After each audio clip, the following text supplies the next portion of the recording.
dah ada rasa fikir nak buat tempahan kalender 2026 dekat mana-mana ke tahun ni?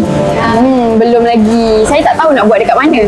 Saya nak yang murah dan cepat serta boleh desainkan.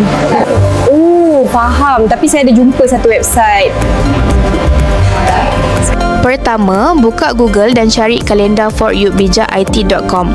Masuk ke website, kemudian scroll untuk lihat contoh kalender. Bila dah pilih, tekan tempah di sini, isi nama, nombor telefon, jenis kalender dan alamat penghantaran.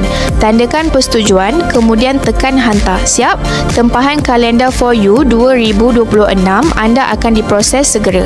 Begitu sahaja, mudah cara, mudah saja untuk menempah kalender 2026 terus dari telefon anda dengan mudah buat tempahan online saja.